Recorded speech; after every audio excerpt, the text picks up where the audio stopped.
ప్రకటన గ్రంథం 21వ అధ్యాయము 5వ వచనాన్ని చదువుకుందాం. అప్పుడు సింహాసనాసీనుడై ఉన్నవాడు ఇదిగో సమస్తమును నూతనమైనవిగా చేయుచున్నానని చెప్పాను. చాలు, సమస్తమును నూతనమైనవిగా చేయుచున్నానని చెప్పాను. ఏమేం చేశాడు ఆయన?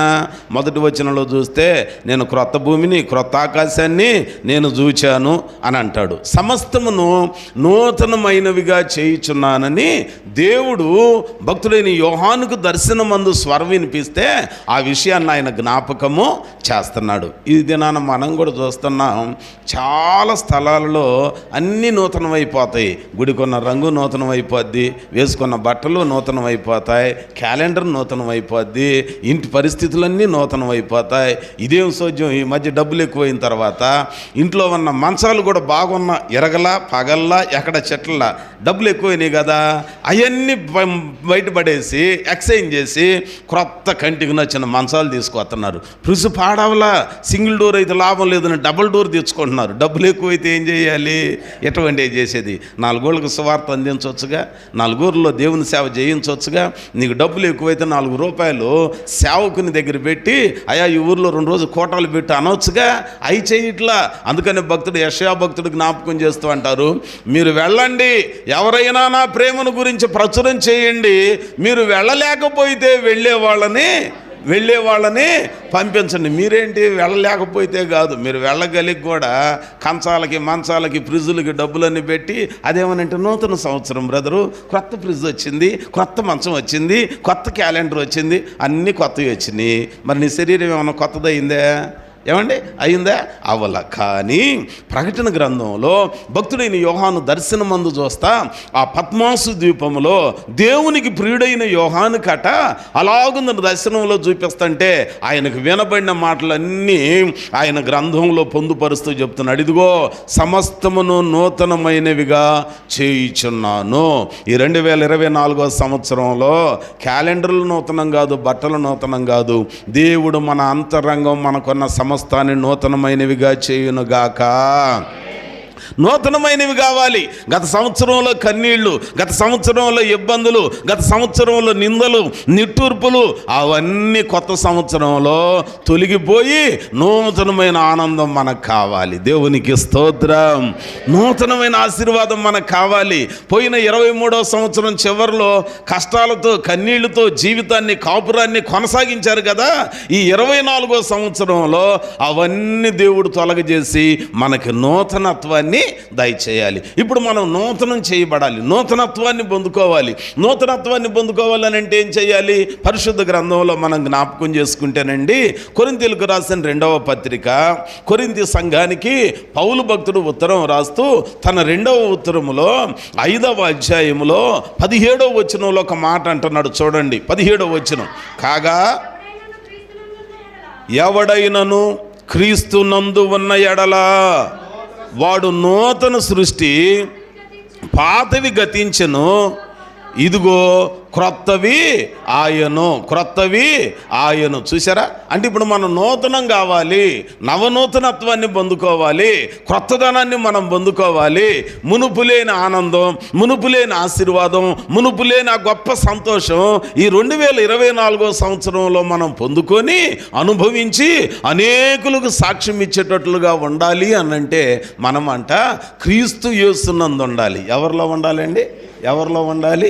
యేసునందు ఉండాలి. క్రీస్తు యేసునందు ఉండాలి. క్రీస్తు యేసు అంటే ఎవరు? ఇప్పుడు యోహాను భక్తుడు తన యొక్క సువార్తను జ్ఞాపకం చేస్తూ 1వ అధ్యాయం 1వ వచనంలో అంటాడు, ఆదియందు వాక్యము, ఆ వాక్యమే శరీరధారి అయి కృపా సత్య సంపూర్ణుడై మన మధ్యలో నివాసం చేశాడు. అంటే ఇప్పుడు ఎవరు క్రీస్తు? వాక్యం, వాక్యమే క్రీస్తు, క్రీస్తే వాక్యం. అంటే ఇప్పుడు మనం ఎవరిలో నిలవాలి?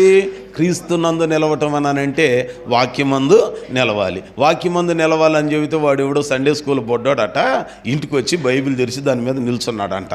వాళ్ళమ్మ వంటగదిలో నుంచి పరిగెత్తుకుంటూ వచ్చి పెళ్ళును వీపు మీద కొట్టిందంట. ఏంట్రా నీకేమన్నా మైండ్ పనిచేయట్లేదా? చదువుకోవటానికి ఫస్ట్ క్లాస్ అయిపోయింది, సెకండ్ క్లాస్కి ప్రమోట్ అవుతున్నావు, రేపో మాపో బుద్ధి ఏమన్నా లేకుండా పోయిందే? ఇదేరా మీకు సండే స్కూల్లో చెప్పేదానంటే ఊరుకోమ్మా మీరు నన్ను కొడతావు. మా సండే స్కూల్ అక్కేం చెప్పింది అనుకున్నావు? ఈరోజు ఎవడైనా సరే వాక్యం మీద నిలవాలి, వాక్యంలో నిలవాలి అన్నాడు. అందుకే కుడికాలు పెడితే బాగుండదేమని బైబిల్ తెరిచి అటొక్కాలు ఇటొక్కాలు పెట్టి నిల్చున్నా. ఏం తెలుసు నీకు కొడతానా? మాకు చెప్పింది సండే స్కూల్లో అన్నారంట. మతిలేనోడికి గతిలేనోడు దొరికాడని గతిలేనోడికి మతిలేనోడు దొరికాడు. కాకపోతే ఏం మాటలు ఈ మాటలు? వాక్యంలో నిల్చోవటం అని అంటే బైబిల్ తెరిచి దాని మీద నిల్చోవటమా? చెప్పండి ఏమండి? అది కాదంట, వాక్యాన్ని విని దాని చొప్పున నడవటం. మత్తయి సువార్తలో యేసయ్య మాట్లాడుతూ అంటాడు 7వ అధ్యాయంలో, ఇదిగో ఈ నా మాటలు విని వాటి చొప్పున చేయువాడు బండ మీద తన ఇల్లు కట్టుకున్న ఎవరిని పోలి? అది గది సంగతి. ఏముండాలంట? వాక్యాన్ని విని దాని చొప్పున నడిచేవాళ్ళు ఎవరు? బుద్ధి కలిగిన వాళ్ళు. వాక్యాన్ని విని దాని చొప్పున నడవకపోతే వాళ్ళు ఎవరు అన్నానంటే ఇక మనం చెప్పకూడదు. అది అంటే ఉందలే కానీ బుద్ధిహీనులు ఉన్నారు, బుద్ధి లేని వాళ్ళు కూడా ఉన్నారు. వీళ్ళు బుద్ధిహీనులు కదట. బుద్ధి లేనివాడు ఇసుక మీద తన ఇంటిని కట్టుకున్నాడు. బుద్ధిహీనుడు అంటే ఎవరు? బుద్ధి ఉంటుంది, కాకపోతే రాను రాను ఈరోజు కొద్దిగా, రేపు కొద్దిగా, ఎల్లుండి కొద్దిగా, 10 రోజులు పోతే పూర్తిగా పోద్ది అంట. అది బుద్ధిలో హీనత, రక్తహీనత అంటాం చూడండి. రక్తం తరిగిపోతూ ఉందంట శాతం. అట్లానే భక్తిలో కూడా హీనత. భక్తిహీనులు, బుద్ధిహీనులు, శక్తిహీనులు కదండి, ఇలాంటివి ఉంటాయి. కానీ బైబిల్ గ్రంథం మనకు చెప్పే మాట, మనం క్రీస్తునందుంటే, క్రీస్తు యేసునందుంటే, వాక్యాన్ని విని దాని చొప్పున మనం నడవటానికి మనల్ని మనం కట్టుకుంటే అప్పుడు మనం నూతన సృష్టిగా మార్చబడతాం. ఈ 24వ సంవత్సరంలో దాదాపుగా 31వ తారీఖు రాత్రి 1వ తారీఖు ప్రవేశించగానే, నూతన సంవత్సరం రాగానే మీ అందరూ క్రొత్తగా వాగ్దానం తీసుకున్నాం, దేవుని సన్నిధిలో క్రొత్త నిర్ణయాలు తీసుకున్నాం, క్రొత్త ఉద్దేశాలతో ఉన్నాం.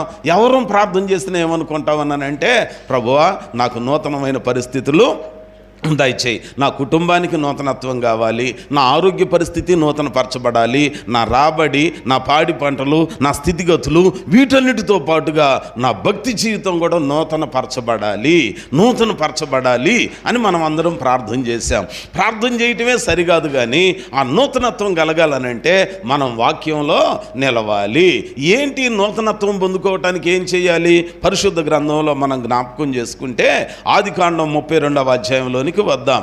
ఆదికాండం 32వ అధ్యాయంలో ఇక్కడ మన పితరుడు ఆ యాకోబు జీవితం గురించి ఇక్కడ కొన్ని విషయాలు జ్ఞాపకానికి తీసుకొస్తా ఉంటాడు. ఈ యాకోబు జీవితాన్ని గుర్తు చేసుకుంటే అబ్రహాము కుమారుడు ఇస్సాకు పుట్టిన బిడ్డలు ఎవరు? ఏశావు, యాకోబు. అంటే అబ్రాహామునికి ఏమవుతారు వీళ్ళు? మనం సంతతి. దేవుడు అబ్రాహామును దీవించి ఇస్సాకుని ఇచ్చాడు. ఇస్సాకును కనికరించి ఏశావు, యాకోబులను ఇచ్చాడు. అయితే ఈ యాకోబు ఆయనకు రావలసిన దీవెన మీద మక్కువ చేత పెద్దవానికి చిక్కుడుకాయల కూర వంట చేసి మొత్తానికి ఎరేసి మొత్తానికి గోల్ రీచ్ అయిపోయాడు. కావాల్సింది తీసుకున్నాడు. దైవ చిత్తం. వాళ్ళ అమ్మకి దేవుడు చెప్పాడు. ఏమని చెప్పాడు అన్నానంటే, అమ్మ నీ కడుపులో 2 జనపదాలు ఉన్నాయి, నీ కడుపులో ఉన్నది ఒక్కళ్ళు కాదే తల్లే, ఇదిగో కమల పిల్లలు ఉన్నారు. ఆ కమల పిల్లల్లో విచిత్రమైన సంఘటన ఏంటన్నానంటే, పెద్దవాడు చిన్నవానికి దాసునిగా మారిపోతాడు అన్నాడు. సరే వాళ్ళ నాన్నకి చెబితే, నీకేం తెలుసు, నిన్న కాక మొన్న వచ్చిందని పెస్తాను, నువ్వు అట్నే చెబుతావు ఊరుకా. ఎప్పుడైనా మనకున్న పద్ధతి ఏంటన్నానంటే, జ్యేష్ఠుడు దేవునికి అంకితుడు, జ్యేష్ఠుడిని దేవుడు ఆశీర్వదిస్తాను, కొత్త సిద్ధాంతం చెబుతున్నాడు కుజ అని అన్నాడంట. సరే వెంటల్లా చివరికి ఆ కాలం రానే వచ్చింది. కడుపులోనే పెనుగులాట మొదలయ్యింది. ఆ తర్వాత పొడవు పైన పడిన తర్వాత ఈడొచ్చి ఎదిగిన తర్వాత యాకోబు తన అన్నకు రావాల్సిన దీవెనలన్నీ వాళ్ళ నాన్న దగ్గర నుంచి తీసుకొని ఈ సంగతి చెప్పేసరికి వాళ్ళమ్మ ఏం చేసిందంటే మంచి డైరెక్షన్ ఇచ్చిందంట. రే మీ అన్న బాణం గురిపెట్టి కొట్టడంలో నిపుణుడురా, ఇప్పుడు మీ అన్న వచ్చిన తర్వాత ఆ ఆశీర్వాదాలన్నీ మీ నాన్న దగ్గర నుంచి నువ్వు తీసుకున్నావని తెలిస్తే ఒకే ఒక బాణం పుల్లతో నేను చంపేస్తాడు. నువ్వు చచ్చినా నా కడుపు కోతే, వాడు చచ్చినా నా కడుపు కోతేరా, ఇద్దరు నా కడుపును పుట్టినోళ్ళు కాబట్టి నా కడుపు కోత ఉండకూడదని అంటే కోపం తగ్గిపోవాలి వాడికి. వాడి కోపం తగ్గేదాకా నువ్వేం చేయాలి? ఎక్కడెక్కడ కనపడకుండా కొద్దిగా ముఖం సాటేసి చేసేయ అన్నాడంట. ఎక్కడికి వెళ్ళినా అమ్మ నిన్ను వదిలిపెట్టి నేను ఎక్కడికి వెళ్తా, ఎందుకంటే వాక్యంలో అంటాడు యాకోబు సాధువై గుడారవాసిగా వాళ్ళ అమ్మతో నివాసం చేశాడంట. అందుకే వాళ్ళ అమ్మతో ఉండబట్టే వంటలు నేర్చుకున్నాడేమో అంత బాగా. దేవునికి స్తోత్రం. బైబిల్ గ్రంథాన్ని మనం ఏదో న్యూస్ పేపర్ లాగా కాకుండా కాస్త మనసెట్టి చదివితే ఎంత బాగా నేర్పిద్దోనండి. నాకు అనిపించింది వాళ్ళ అమ్మతో ఉంటున్నాడంట, గుడారవాసిగా ఉంటున్నాడంట, ఇంటిలో ఉండి అమ్మ చెంగట్టుకొని తిరుగుతా ఉన్నాడు. పెరిగి పెద్దోడైనా చివరికి ఏమి నేర్చుకున్నాడు తెలుసా? వాళ్ళ అమ్మ చేసేవన్నీ చూసి నేర్చుకున్నాడు కదండి. ఎంత గొప్ప భాగ్యం అండి. చివరికి వాళ్ళమ్మ దీంతో పాటుగా చెబుతా ఉందేమో, అయ్యా దేవుడు నాకు ఇట్లా చెప్పాడురా, పిల్లలు లేక బాధపడేటప్పుడు దేవుడు నాకు గర్భఫలం ఇచ్చాడు, ఇచ్చినప్పుడు చెప్పాడురా అయ్యా చిన్నోడు పెద్దవాడు చిన్నవాడికి దాసుడు అవుతాడని చెప్పాడు. ఈ సంగతి అంతా చెప్పింది, మొత్తాన్ని కట్టి పెట్టుకున్నాడు. ఇది జరిగిన తర్వాత అమ్మ నిన్ను వదిలిపెట్టి నేను ఎంతవరకు ఎక్కడికి వెళ్ళలేదే, నేను ఎక్కడికి వెళ్ళను, నేను అసలు ఉండలేను నేను చూడకుండా అంటే, ఓరా అయ్యా నువ్వు బ్రతకాలంటే నువ్వు కొద్ది కాలం ముఖం సాటేయాలి వెళ్ళిపో అన్నదంట. ఎక్కడికి వెళదామన్నానంటే వాళ్ళ ఆయన ఏమో ఇద్దరు కలిసి కొడుకు చెప్పారంట, రే మా తోడ పుట్టినోడు ఉన్నాడు కదా నీ మా లాభాన్ దగ్గరికి వెళ్ళి అన్నాడంట. మొత్తానికి వెళ్ళాడు, నాన్న తిప్పలు పడ్డాడు. ఆయనే ఏడుస్తూ ఒకరోజు చెబుతాడు, మీ నాన్న నేను నిన్ను అడిగితే మీ అక్క నాకు అంటగట్టాడు, అయినా నీ మీద మనసు ఉందని అడిగితే ఇంకొక ఇడియోడు కొలువు చేసుకున్నాడు. ఇంతకాలం చేయించుకొని నా జీతాన్ని 10 మార్లు మార్చాడు. తినటానికి ఉంది, కట్టుకోవటానికి ఉంది, వంటానికి ఉంది, కానీ నా కుటుంబానికి నేను ఏ సంపాద్యమో సంపాదించలేదు కదా అని చెప్పి చివరికి ఆ మోసాన్ని తట్టుకోలేక వెనుదిరిగి వద్దామని నిశ్చయించుకున్నాడు. వెనుదిరిగి వస్తుంటే భయం చేరువవుతుంది. అయ్యో మా అన్నకు రావాల్సిన నేను పొందుకొని వచ్చానే, వాడు దేశదిమ్మరైపోయాడే, వాడికి రావాల్సిన ఆశీర్వాదాలు నేను పొందుకొని వచ్చానే, వాడు పగబెట్టుకొని నిండా కోపంతో ఉన్నాడే, వాడు కనపడితే ఒక దెబ్బకు చంపేస్తాడే, పోనీ ఎక్కడుందామా, ఎక్కడుండి దినదినం చచ్చిపోతున్నా ఆడి దగ్గరికి వెళితే ఒకరోజు చంపేస్తాడు, ఈ బ్రతకటం కన్నా అదే మేలు అనుకొని వస్తా ఏం చేశాడో తెలుసా? యబ్బోకు రేవు దగ్గర ఆదికాండం 32వ అధ్యాయంలో ఆయనకున్న భార్యలని పిల్లలని దాసదాసి జనాంగాన్ని అందరిని పంపించాడట. ఆదికాండం 32వ అధ్యాయం 22వ వచనంలో చూస్తే, ఆ రాత్రి యాకోబు లేచి తన 2 భార్యలను దాసీలను 11 మంది పిల్లలను తీసుకొని యబ్బోకు రేవు దాటిపోయెను. యాకోబు వారిని తీసుకొని ఏరు దాటించి పంపివేశాను. యాకోబు ఒక్కడు అంటే అందరం దాటించి అవతలకు పంపించి ఎవరన్నారంట? ఒక్కడు మిగిలిపోయాడు. అసలు బైబిల్ చరిత్రలో మరి మీరు ఏం అర్థం చేసుకున్నారో నాకు తెలియదు, కానీ చాలామందికి తెలిసే ఉంటుంది. మనం జాగ్రత్తగా బైబిల్ గ్రంథాన్ని రోజుకి ఇన్ని అధ్యాయాలను చదవటం కాకుండా చదివిని ఒకసారి ఊరికి ధ్యానం చేసుకొని ఆలోచన చేస్తే దేవుడు ఏ వ్యక్తి అయినా ఒంటరిగా మిగిలితే వాడు ప్రక్కకు వచ్చి నిల్చుంటాడండి. విచిత్రమైన సంఘటన. ఏ వ్యక్తి అయినా ఒంటరిగా ఉంటే వాని ప్రక్కకు వచ్చి నిల్చుంటాడు. ఉదాహరణకి ఇప్పుడు మనందరం కూర్చున్నాం, మనందరంలో ఎవరినన్నా ఒకళ్ళని నేను దోషిగా చూపించి మీరు నేను అందరం కలిసి ఆయన నిలేసినట్టు పక్కన పెట్టాము, మంచోడు కాదు, మంచి జీవితం కాదు, మంచి బ్రతుకు కాదని చెప్పి పక్కన పెట్టామనుకో, మనందరం పక్కన పెట్టామని ఆయనకు తెలిసి ఆయన కుమిలి పోతూ ఉంటాడు. కుమిలిపోయి ఏం చేస్తాడని అంటే గుళ్ళోకి రాకుండేమో మనసు ఊరుకోదు ఆయనకి. ఎందుకని? లోకంలో ఒక సామెత ఉంది, ఏ దిక్కు లేనోడికి, అబ్బా ఎందుకు తెలియదు మీకు? ఏ దిక్కు లేనోడికి ఎవరు దిక్కు అంటండి? దేవుడే దిక్కు. ఆడేం చేస్తాడనంటే మీ అందరి ముందు నా ముందు కూర్చోటానికి ఇది కాక, ఎందుకనంటే మనం మరి చాలా పరిశుద్ధులం కదా, మనం ఏలెత్తి చూపిస్తున్నాం కదా, అది అతను గుచ్చుకొని బయటికి వెళ్ళలేక ఇంకో చోట ఎమడలేక మూలని ఎక్కడో కూర్చుంటాడు, లేకపోతే మెట్ల దగ్గర కూర్చొని ప్రభువా నా బ్రతికెట్ట అయిందయ్యా, నాకున్న అలవాట్లు అయ్యా, ఇటు మానుకుందాం అనుకుంటున్నా, విడిచిపెడదాం అనుకుంటున్నా, మా ఆవిడ మీద ఒట్టేసే, పిల్లల మీద ఒట్టేసే, మా అమ్మ మీద ఒట్టేసే, మా నాన్న మీద ఒట్టేసే, వాళ్ళు పోయారు కానీ నాకు మాత్రం మార్పు రాలా, తర్వాత కట్టుకున్న ఆవిడ మీద ఒట్టేసా మార్పు రాలా, పిల్లల మీద ఒట్టేసా మార్పు రాలా, మారదాం అనుకుంటున్నాను కానీ మారటం నా వల్ల కావట్లేదయ్యా, భగవంతుడా ఊరంతా నన్ను ఎలేసినట్టు చూస్తున్నారు, సంఘంలో ఎలేసినట్టు చూస్తున్నారు, అయినా గతి ఎట్టుందా, నా జీవితం ఎట్టుందయ్యా అని ఎక్కడో మెట్ల దగ్గర బయట కూర్చున్నాడు ఏడుస్తూ ఉంటే, ఎక్కడున్న మీ అందరిని వదిలిపెట్టి దేవుడు ఎక్కడికి వెళ్తాడు తెలుసా? ఆడి దగ్గరికి వెళ్తాడు. స్తోత్రం చెప్పండి. అది బైబిల్ చరిత్ర. ఆహా ఎంత మంచి మాట చెప్పారు పాస్టర్ గారు. అందుకే నేను షారూను ప్రార్థనా మందిరంలోనికి రాకుండా రోడ్ల మీదో చెట్ల కిందో కూర్చుంటున్నా. దేవుడు మీ దగ్గరకు రాడు, నా దగ్గరికే వస్తాడు అనుకుంటున్నావు అన్నా, జాగ్రత్త. అది ఉంటుంది, ఇది ఉంటుంది, అయితే గీతే రెండూ ఉంటాయి. వచ్చి దేవుని సన్నిధిలో పశ్చాత్తాపడుతుంటే అందరూ ఎలివేసిన దేవుడు నిన్ను చూస్తూ ఉంటాడు. దేవునికి స్తోత్రం. అందుకని ఆయన అంటాడు, అందరూ నన్ను విడచినా నీవు నన్ను విడువనంటివే, అందరూ నన్ను విడచినా నీవు నన్ను విడువనంటివే, నా తల్లియో నీవే, నా తండ్రియో నీవే, నా తల్లిదండ్రి నీవే యేసయ్యా, నా తల్లియో నీవే, నా తండ్రియో నీవే, నా తల్లిదండ్రి. హల్లెలూయా. కాబట్టి అందరూ విడిచిపెట్టినప్పుడు దేవుడు నీ చెంతకి చేరతాడు. ఈ ట్రిక్ బాగా తెలుసు. ఎవరికి? ఎక్కడ తెలుసు ఈయనకి? ఇప్పుడు వాళ్ళ అమ్మకు దూరం అయ్యాడు, వాళ్ళ నాన్నకు దూరం అయ్యాడు, వాళ్ళ అమ్మ అంటే ప్రాణం, అసలు వదిలి ఉండలేడు అసలు. చివరికి బయటకు వచ్చి బాధపడతా, దిగులు పడతా, ఏడుస్తూ ఉంటే ఆ రాత్రి అలిసిపోయి నిద్రపోవటానికి అని చెప్పి పడుకుంటే నిద్ర పట్టట్లా. ఎందుకని? పక్క కుదరట్లా, తలగాడ అలవాటు. అందుకని దిండి ఎక్కడా లేదని చెప్పి అటు ఇటు చూసి ఓ రాయి దొరికితే రాయి చేసి తల కింద వేసుకొని నిద్రపోతుంటే అప్పుడు దేవుడు ఆయనకు ఒక దర్శనాన్ని ఇచ్చాడు. అప్పుడు ఆయనకు అర్థమైంది, ఆహా, ఒంటరిగా ఉంటే దేవుడు చెంతకి వస్తాడని. ఇప్పుడు ఈ జంజాటకం అంతా ఉందనుకో, ఎవరాళ్ళు? ఈ భార్యలు, పిల్లలు, ఆస్తిపాస్తులు ఇవన్నీ ఉంటే నా ప్రార్థన ఆయన దగ్గరికి వెళ్ళదు, ఆయన నా దగ్గరికి రాడు. అందుకని ముందేం చేయాలి? జంజాటకం అంతా పక్కన పెట్టాలి. బాధ ఎవరికి? ఈయనకి. ఆమె చెబితే ఏంటదా?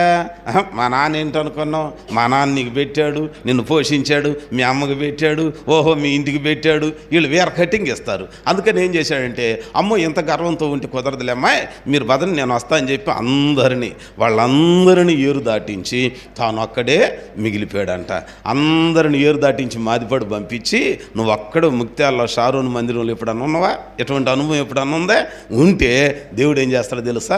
ఆయన అనుకున్నట్టే జరిగిందండి.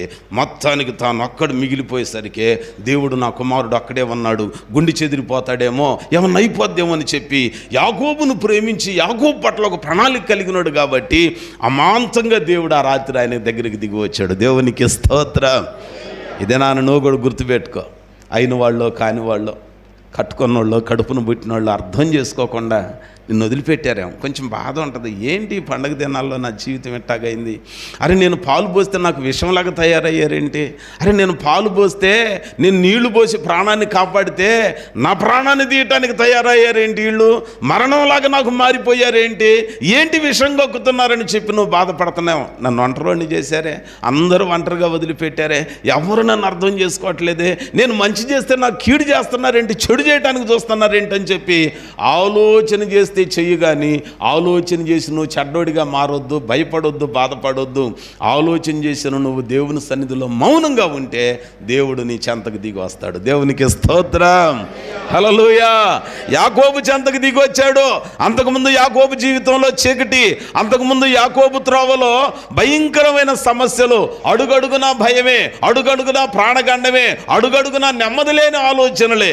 కానీ ఎప్పుడైతే యాకోబు యబ్బోకు రేవు దగ్గర జంజాటకం అంతా పంపించి తాను ఒక్కడే దేవుని సన్నిధిలో ఉన్నాడో, దేవుడు దిగి వచ్చి ఆయనతో ఉన్న తర్వాత ఇప్పుడు అంటున్నాడంట, బాయ్ ఏంటి నువ్వు ఎందుకున్నావు నా సన్నిధిలో అంటే, అయ్యా నీవు నన్ను ఆశీర్వదించితే చాలు. ప్రభు అంటాడు, సరే నేను ఆశీర్వదిస్తా, నీ పేరేంటో చెప్పాను అంటాడు. పేరు చెప్తాడా? ఇప్పుడు అదంతా ఇది చదవాలనుకో రేపుడు దాకా పట్టిద్ది. అందుకే మీకు తెలుసు కాబట్టి నేను మీకు చిన్న కథలాగా చెప్తాడా పేరు? చెప్పడు. ఎప్పుడు మొదలైంది ఇది? ఆల్ నైట్ ప్రార్థన సందకాడ మొదలేశాడు. చీట పడకముందే పంపించాడుగా. ఆ రాత్రి మిగిలిపోయాడు ఒక్కడు. సందకాడ మొదలెత్తే ఆయన అంటున్నాడు, నీ పేరేంటో చెప్పు, నేను నిన్ను దీవిస్తా. ఏనంటాడు, నా పేరుతో నీకెందుకు, నువ్వు నన్ను ఆశీర్వదించు. ఎందుకని? కారణం ఏంటో తెలుసా? యాకోబు అనే మాటకు అర్థం ఏంటి? మడిమను పట్టుకొనివాడు మోసగాడు. అదేంటండి? చాలామంది ఆ మధ్య అన్నారు యాకోబు మోసగాడు అని అంటాం ఏంటండి? కుదరదండి, ఆయన ఆశీర్వదించబడినాడు. ఓహో భలేవాడు వెళ్ళే. యాకోబు మోసం చేయలేదా? కంటి చూపు తరిగిపోయిన తండ్రి దగ్గరికి వెళ్ళి ఏం చెప్పాడు? నాయనా నేను నీ పెద్ద కొడుకునా, నీ పెద్ద కొడుకుని మోసమా కాదా? మరేంటి ఈ మాట చెబుతారు? మోసమే. తర్వాత బలత్కారి తల్లి కడుపులో నుంచి వచ్చేటప్పుడు అంట ఆ పిండంగా ఉన్నప్పుడు లోపల తిరుగుతా నెలల నుండి అమ్మకి నొప్పులు వస్తుంటే ఒక బిడ్డను గంటానికి ఎన్ని తెప్పలు పడతారు, అది కూడా తిన్నగా పుడితే. ఒక్కొక్కళ్ళు ఉంటారు పాపం ఉలుగు పలుకుండదు. మన ఎవరు అన్నారు అని ప్రార్థన చేయండి గట్టిగా, ఏమైందిరా తల్లి ఏంటనండి, లోపల తిరగట్లేదు అన్న పిండం, భయం వేస్తుంది. ఏం కాదు తిరగట్లేదా, ప్రార్థన చేసి కొబ్బరి నూనె పట్టి చెప్పు. నేను కూడా ఎప్పుడన్నా మీటింగ్ నుంచి వెళితే ఇంట్లో మా ఆవిడ కూడా గొడవ చేసేది, ఏంటమ్మా ఎట్టున్నావు తిన్నామనంటే తినలా, కళ్ళెమ్మ నీళ్లు పెట్టేది. 13 ఏళ్ళ తర్వాత కదా, ఏంటి సంగతి అన్నానంటే ఈరోజు ఉదయం నుంచి తిరగట్లేదండి, నేను వెళ్ళేటప్పుడే నీకు చెబుదాం అనుకున్నా, మళ్ళీ ఆగిపోతావేమని చెప్పలా సేవకి. అవునా, వెళ్ళేటప్పుడు చెప్పలా, రాగానే గ్లాసు నీళ్ళు ఇచ్చావు, మళ్ళీ ఏంటి ఈ వేడి వార్త, ఏం కాదులే అదే తిరిగిద్ది. దేవుడు ఇచ్చినప్పుడు చచ్చిన వాళ్ళని ఎందుకు ఎత్తాడు మనకి, ఇచ్చేది జ్యోతిర్మయుడు మీ తండ్రి శ్రేష్టమైనదే మీకు బహుమానంగా, అవునా కదా, ఏం కాదులే పడుకో అని చెప్పి ప్రార్థన చేసి మేల్కొని పడుకునేవాడు. తీరా చూస్తే నిద్రబొమ్మన్న దుప్పట్లో ఫోన్లో యూట్యూబ్ చూడటం, ఆ రిధమో ఈ పాట ఎతకటం ఇటువంటి వాడు వచ్చాడు. దేవునికి స్తోత్రం. ఏమండి ఆడు తిరగలా లోపల, కానీ బయటకు వచ్చిన తర్వాత నిద్రపోమంటే నిద్రపోవట్లా. ఎంత గోలండి. దేవుడిచ్చేవి ఎట్లాగా ఉంటాయండి, దేవుడిచ్చేవి అంత శ్రేష్టమైనవి ఉంటాయి. యాకోబు భక్తుడు ఆ పేరు చెప్పమంటే నేను బలత్కారినని, నేను మోసగాడినని ఇవన్నీ తెలిసిపోద్ది, ఎలాంటి వాళ్ళని ఆయన ఆశీర్వదించడని ఆయనకు బాగా ఈ తంతంత తెలుసు కాబట్టి పేరుతో నీకెందుకు నువ్వు నన్ను ఆశీర్వదించు అని అంటున్నాడంట. అబ్బాయి నీకు నాకు డీల్ కుదిరేటట్లేదులే, నువ్వు చెప్పు, నేను నిన్ను దీవించడం జరగదు, నేను వెళ్ళిపోతున్నా, తెల్లారిపోతుంది, తెల్లారితే కుదరదు, నీకు నాకు టార్గెట్ అయిపోయింది అబ్బాయి, నేను వెళ్ళిపోతున్నానంటే చూసి అమాంతంగా ఏం చేశారు తెలుసా, చావుకు తెగబడి పైన పడిపోయాడంట. ఏంటారు అసలు కాడ నుంచి చూస్తున్నా, రాత్రి నుంచి చూస్తున్నా, వెళ్తా అంటున్నావేంటి, నువ్వు వరకు నేను అట్ట పంపించడానికి నాకు ఉన్న వాళ్ళందరిని వదిలేసి అక్కడనే ఉన్నాను అనుకున్నావు, సావుకి తెగబడి. ఎక్కడికి వెళ్ళేది, నీవు నన్ను దీవించితేనే తప్ప నేను నిన్ను విడవనే. బాయ్ నువ్వు మనుషులతో కాదు పెట్టుకున్నదే, దేవునితో పెట్టుకున్నావు, ప్రమాదం అబ్బాయి, మర్యాద వదులు అనంటే వదిలిపెడుతున్నాడా, వదిలిపెట్టట్లా. అందుకనే ఆంధ్రప్రదేశ్తో కీర్తనలో ఒక ఆయన పడతాడు, నిన్ను నేను విడువను దేవా, నీవు నన్ను దీవించు వరకు, నిన్ను నేను విడువను దేవా, నిన్ను నమ్మిన వారలనెల్లా, నిన్ను నమ్మిన వారలనెల్లా చక్కగా దీవించెదవనియు, నిన్ను నేను విడువను దేవ. ఇక పెనుగులాడుతున్నాడు అంటే ఇట్టాగనే చూచి ఎంత బాగుంటుందనంటే ఆ మాట వాక్యంలో, ఆయన యాకోబును గెలవకుండడు చూచి తొడ మీద ఒక దెబ్బ కొట్టేసరికి తుంటి నరం తెగిపోయి తుంటి తొలగిపోయిందంట. ఎప్పుడైతే దెబ్బ తగిలిందో వెంటనే ఏం చెబుతున్నాడంట, నా పేరు యాకోబు. ఎప్పుడు ఒప్పుకున్నాడు, దెబ్బ తగిలితే ఒప్పుకున్నాడంట. ఎప్పుడైతే ఒప్పుకున్నాడో దేవుడు మురిసిపోయి అన్నాడంట, అబ్బాయి ఇక నీ పేరు యాకోబు కాదు, నీ పేరు ఇశ్రాయేలే, ఆశీర్వదించబడినోడివి, నీవు దేవునితోనూ మనుషులతోనూ పోరాడి గెలిచావు కాబట్టి నీ పేరు యాకోబు కాదు, ఇశ్రాయేలు. అందుకనే ఆదికాండంలో మనం జ్ఞాపకం చేసుకుంటే ఆ 31వ వచనంలో ఒక మాట ఉంటుంది చూడండి. 31వ వచనంలో అతడు పెనూయేలు నుండి సాగిపోయినప్పుడు సూర్యోదయమాయను, అప్పుడు అతడు తొడకుంటుచు నడిచాను. దేన్ని ఆధారం చేసుకున్నాడు, ఇప్పుడు కర్రని ఆధారం చేసుకున్నాడు. కర్ర లేకుండా నడవగలడా, ఆధారం చేసుకున్నాడు. దేవుని సన్నిధిలో దెబ్బ తగిలింది కానీ, నరం తెగింది కానీ దేవుడు ఆయనను ఆశీర్వదించాడు. యాకోబు మీ జీవితంలో పాత పరిస్థితులు ఏంటన్నానంటే కన్నీరు, వెట్టి చాకిరి, మిగులుబడలేదు, అయిన వాళ్ళకి అందరికి దూరం అయిపోయాడు. నా అనుకున్న వాళ్ళు మేనమామలే అనుకున్నాడు, మా అమ్మ తోడబుట్టినోళ్లే అనుకున్నాడు. 10 మార్లు జీతం మార్చాడు, 20 ఏళ్ళు కొలువు చేయించుకున్నాడు. కానీ మిగులుబడి ఏది లేదు, నెమ్మది లేదు. పాత జీవితం అంతా శూన్యం, పాత జీవితం అంతా కష్టాలే, పాత జీవితంలో మరణ భయం వెంటాడుతుంది. రెక్కలు మొక్కలు చేసుకున్నాడు, చీకటి అనుభవాలు. కానీ ఒప్పుకొని ప్రయాణం అయిన తర్వాత ఇప్పుడు ఆయన త్రోవలో చీకటికి బదులుగా ఏం ఉదయించిందంట? సూర్యోదయం అయింది, వెలుగు ఉదయించింది. నూతనమైన పద్ధతులు వచ్చేసాయి మన జీవితంలో. ఈ 2024 సంవత్సరం మనం నూతన సృష్టిగా చేయబడాలి, మన మార్గాలు నూతన పరచబడాలని అంటే యాకోబు భక్తునికి వల్ల నువ్వు కూడా కష్టాల్లో ఉన్నావేమో, అందరూ నిన్ను వెలేసినట్టు చూస్తున్నారేమో, అందరూ నిన్ను ఆడుకొని వదిలేశారేమో, అందరూ నీ పరిస్థితులన్నింటిలో బాగా ఉన్నప్పుడు ఇంటికి వస్తూ పోతూ ఉండి ఇప్పుడు నీ బ్రతుకు కాస్త వల్లదప్పిన తర్వాత పెట్టలేవని చెప్పి కనీసం నీ ఫోన్ నెంబర్ కూడా రెస్పాండ్ అవ్వట్లేదేం. బాధపడొద్దు, దేవుడు నమ్మదగిన వాడు. నువ్వు ఒంటరిగా ఉంటున్నావేమో. ఈరోజు నేను చెప్పేది గోల్గోల్ చేసి ఏదో అరిసి చెప్పట్లా, నేను మీకు ప్రవచనాత్మకంగా చెప్తున్నా. దేవుడు మదిలో పెట్టిన మాట ఇది. ప్రభువా, మొదటి ఆదివారం అయ్యా, ఎంత దూరం నేను అక్కడికి వెళుతున్నానయ్యా, నాకంటే గొప్ప సేవకులు చాలామంది అందుబాటులో ఉంటారయ్యా, కానీ ఎందుకో నువ్వు అక్కడికి నన్ను నడిపించావయ్యా, ఆ సంఘానికి ఒక సందేశం అవసరం, ఏం చెప్పాలి ప్రభు అనంటే, ప్రభువు నా మదిలో మెదిలించిన మాటలు ఇవి. ఒక 5-6 రోజుల నుంచి వీటిని ధ్యానం చేసుకుంటూ ఉన్న ఈ దినాన కూర్చున్న నీ జీవితంలో కూడా ఇలాంటి అనుభవాలు ఉన్నాయేమో. యాకోబులాగా అందరూ నిన్ను వాడుకొని వదిలేశారేమో, యాకోబుని వదిలేసినట్టుగా వెట్టి చాకిరీ చేసావేమో, నీ సుఖం ఏది కోరుకోలేదేమో, నీకంటూ ఏది దాచుకోకుండా కష్టపడ్డావేమో. నా వాళ్ళు, నా బంధువులు, నా స్నేహితులని అందరికీ అడ్డుపడి నీకున్నదంతా పోగొట్టుకొని చివరికి ఒంటరిగా మిగిలావేమో. కానీ దేవుడు అంటున్నాడు, ఈ నూతన సంవత్సరంలో నిన్ను నూతన సృష్టిగా చేసి నీ బ్రతుకులో, నీ త్రోవలో ఉన్న చీకటిని వెలుగుగా మార్చబోతున్నాడు. ఆమేన్, ప్రైజ్ ది లార్డ్, హల్లెలూయా. అందుకుగాను మనం చేయాల్సిన పని ఏంటన్నానంటే, యాకోబుకు వలె దేవుని సన్నిధిలోనికి వచ్చి మనం దేవునితో దేవునితో పెనుగులాడేటప్పుడు వేరే ప్రస్తావన ఏమన్నా తెచ్చాడు ఆయన? నీవు నన్ను ఆశీర్వదించు అయ్యా. వీరబాబు గారు మొన్నటిదాకా సైకిల్కి కూడా లేదు అయ్యా, కారు ఇచ్చావేంటి, మరి నాకు ఇవ్వవా నువ్వు? అయ్యా, రాము గారికి మొన్నటిదాకా నడికొప్పున కనీసం గడ్డేసుకునేది లేదు, 5 అంతస్తుల బిల్డింగ్ ఇచ్చావు, మరి నాకు ఇవ్వవా? ఎట్ట అన్నాడా? మనలో అన్నమాట అన్నాడా? అంటే ప్రార్థన చేస్తాం చాలామంది. ఎట్ట చేస్తామనంటే ఈర్ష్యతో, చుప్పనాతనంతో, వారవలేనితనంతో ప్రార్థన చేస్తాం. ఎవరు చేశారండి బలి చెబుతున్నారు మీరు అని అంటారు. మీరు అనర్లే, మీకు తెలుసు నా సంగతి. బైబిల్లో చేశాడా లేడా? 2 వచ్చారు ప్రార్థనకి దేవాలయం. ఎవరు నాన్న? పరిసేయుడు, సొంకరి. పరిసేయుడు ఎంత పెద్ద ప్రార్థన చేశాడు, అమ్మో ఎంత పొడుగు ప్రార్థన చేశాడు. సొంకరి ఏమన్నాడు? మీరు కూడా అనుకుంటున్నారు. అందుకేనండి నేను అసలు ఎప్పుడు ఎక్కువసేపు ప్రార్థన చేయను. తిని మంచం ఎక్కేటప్పుడు నిద్రలో ఊపిరి బాధ్యం, భూమి మీద ఉన్న బియ్యం పుచ్చిపోతాయేమో అని, పరలోకమందు ఉన్న మా తండ్రి మీ నామం పరిశుద్ధపరచబడి, మధ్యలో రాదు, నువ్వు చెప్పు అని అంటాడు. అలా రోజు ప్రార్థనకి వెళ్ళిద్దిగా.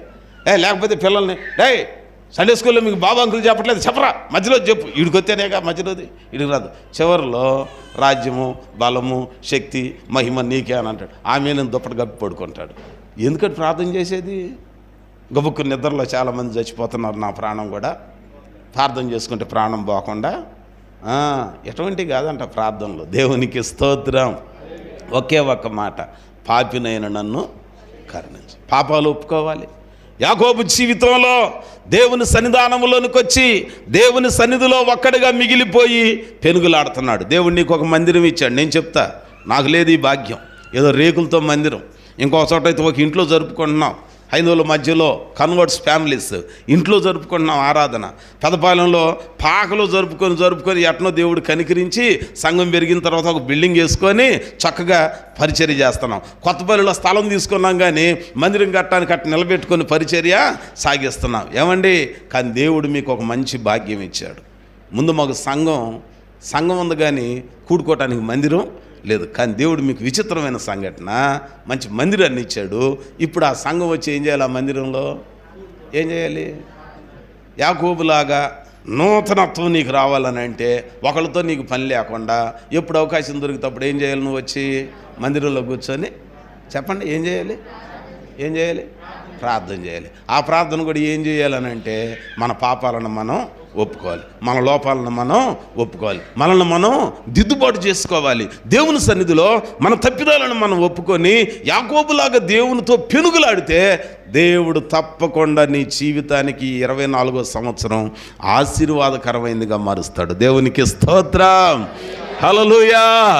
అప్పుడు అంటాడు దేవుడు, నీ దేవుడునైన యెహోవానైన నేనే నీకు తోడుగా వస్తాను. నువ్వు వెళ్ళే ప్రతి స్థలానికి తోడుగా వస్తాను. నువ్వు పిలవాల్సిన అవసరం లేదంట. ఆయన నీ వెంటబడి వచ్చాడు. మోషేతో అన్నాడు, ఇదిగో నేను మోషేకి తోడై ఉండినట్లుగా నీకు కూడా తోడై ఉంటానని యెహోషువతో చెప్తాడు. మోషే భయపడుతుంటే అన్నాడంట, ఎందుకు భయపడుతున్నావు అయ్యా, అక్కడ నా ప్రాణం తీయటానికి చూస్తారు. ఆయన సూటికి చెప్పట్లా, డొంక తిరుగుడు మాటలని చెబుతున్నాడు. అయ్యా నాకు నోటి మాంద్యం ఉందయ్యా, నత్తి ఉందయ్యా, నా మాట అర్థం కాదయ్యా, చెప్పొచ్చుగా. నేను అక్కడ ఒకరిని వేసేసి వచ్చా, ఇప్పుడు నేను వెళితే వాళ్ళు నన్ను పట్టుకొని వేసేస్తారు, అందుకే నేను వెళ్ళలేకపోతున్నాను ప్రభు. అసలు మనిషి అసలు చెప్తాడండి. పండు ప్రభావం ఏంటి? పండు అవ్వమ్మ తిన్నది, తినెవరికి తెచ్చేసింది? బాగుపడటానికి భర్తకు షేర్ ఇవ్వట్లేదు, కానీ పాడు కావటానికి ఎంత మంచి షేర్ ఇస్తుందండి ఏమో. ఇచ్చిందట. ఇచ్చిన దేవుడు అడిగినప్పుడు చెప్పాలిగా, అయ్యా తప్పైందయ్యా, ఇంటికి పెద్ద ఆయన నేనే కదయ్యా, యజమానిని కదయ్యా, నీ ఆజ్ఞలు మీరే, మా ఆవిడని మందలించితే బాగుండేదని అంటే బాగుండేది. ఆయన అన్నాడు, అయ్యా సృష్టి అంతా చేసింది ఎవరు? నువ్వే. నేను మా ఆవిడ కావాలని అడిగాను, నిన్ను చేసింది ఎవరు? తెచ్చిపెట్టింది ఎవరు? పక్కన నువ్వే. ఇప్పుడు ఆ పండు ఇచ్చింది ఎవరు? అంటే నువ్వు ఆమెను చేయకపోతే ఆమె తినేది కాదు, తెచ్చి నాకు ఇచ్చేది. ఊరు ఊరు ఊరు ఊరు దేవుడు నీ కోసం ఎంత మేలు చేస్తే చివరికి ఎవరి మీద పెట్టావు నిందా? అబ్బా ఎంత గొప్పోళ్ళండి. అర్థమైంది మీకు? ఎందుకు అర్థం కావు మనకి చెప్పండి, ఆది కాలంలో అయితే కదండి. సరే నీ సంగతి అట్టుండి అబ్బాయి, అమ్మాయి నీ సంగతి ఏంటన్నానంటే ఆమె అన్నదంట, అయ్యా ముందు కొరికింది ఏమేక పండు, ఆమె తక్కువ తిన్నదే, ఆమె బాగా కొరికేసింది. ఆమె అన్నదంట, అయ్యా సృష్టి అంతా తమరు చేశారు, తమరు చేసిన సృష్టిలో ఉన్నది యావత్తు మీరు లేకుండా కలగలేదుగా, మీరు చేసిన సర్పం నన్ను మోసం అంటే నువ్వు ఆ జాతిని చేయకపోతే అది నన్ను మోసం చేసేది అంటే అది చేసింది నువ్వు కాబట్టి అదంతా ఎవరిది? ఎంత ఘోరమైన మనుషులండి, ఎంత ఘోరమైన పరిస్థితి అండి. ఇక్కడ ఈయన దేవుని ఎదుట ఒప్పుకుంటున్నాడంట, ప్రభువా నువ్వు నన్ను ఆశీర్వదించాలయ్యా, ప్రాణ సంకటంలో ఉండిపోయా, బాధలలో ఉండిపోయా, నిందలలో ఉండిపోయా, పైకి నవ్వుతున్నాను కానీ గుండె పగిలే అంత దుఃఖం దాచుకున్నానయ్యా. ఈ 24వ సంవత్సరంలో నా దుఃఖాన్ని సంతోషంగా మార్చయ్యా.